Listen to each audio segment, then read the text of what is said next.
Tuscany is the heart of this industry in Italy.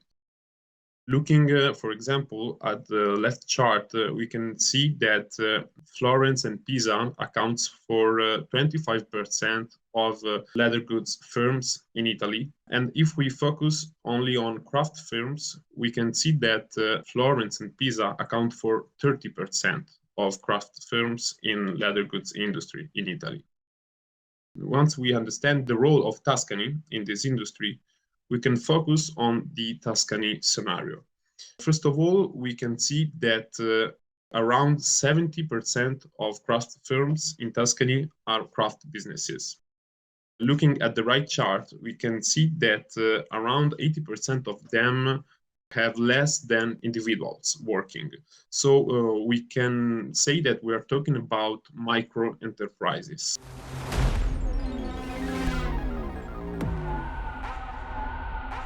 So the first thing we have to do is to understand the structure of the supply chain. The leather goods supply chain consists of a leading company that typically is represented by all those luxury brands that have one of their branches in Tuscany. The luxury brand outsources the manufacturing of its products to a small medium enterprise specialized in the production of leather goods.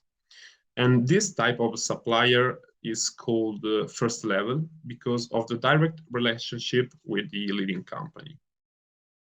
At the same time, this small medium enterprise outsources one of more phases of production to a craft firm specialized in these phases. This second type of supplier is called second level. But the important point is that behind the production of a single bag, for example, we have an ecosystem of small firms that works in a sort of co-opetition environment. And all these small companies are mainly located in the surrounding area of Florence, or if we want, are located in Tuscany. But the concept of cluster of district is really important in this industry. And once we understand the structure of the supply chain, we have to understand the price formation process. The first important point to highlight is that the cost of the outsourced processing is not based on the number of product realized, but is established on the time required to complete the processing.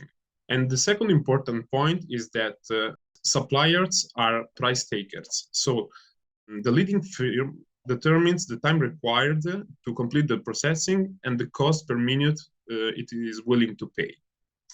So the main consequence of this situation is that since this type of processing is labor-based, the result is that most craft firms sell working hours. And this situation leads to two main issues. The first issue is about time estimation. The estimated time to complete the operations doesn't take into account the time spent to complete ancillary operations, accessories operations that are necessary to complete the work. So, for example, the time estimated by luxury brands doesn't take into account time spent to prepare tools or to satisfy workers' needs. Another important point is return on investments. Luxury brands asks to small, medium enterprises or craft firms to invest in sustainability and technology. But the problem is that with the current level of cost per minute, it is impossible to return the investments required by luxury brands. So the goal of our study was to determine a sustainable cost per minute capable of returning the investments and identifying the actual time needed to realize the product. So our study is based on a financial statement analysis. And one of the most important activity during our study was the estimation of the time indirectly related to the manufacturing. And our analysis take into account two types of enterprises, a second level firm and a first level firm. There are two main points that it is important to highlight. The first point, of course, is the difference between cost per minute and price per minute. As we can see from the slide, price per minute takes into account a profit target and an extra cost margin that are necessary to allow to small enterprises to have a future, to be sustainable, and to return their investments. But another important point, it is the time that we have used to calculate this price per minute. In this slide, we see the results for a second level firm, but it is important to say that the results for a first level firm are very similar, but the main difference is the level of indirect costs. Our study is not a cartel attempt, of course, but we provided a range of sustainable prices.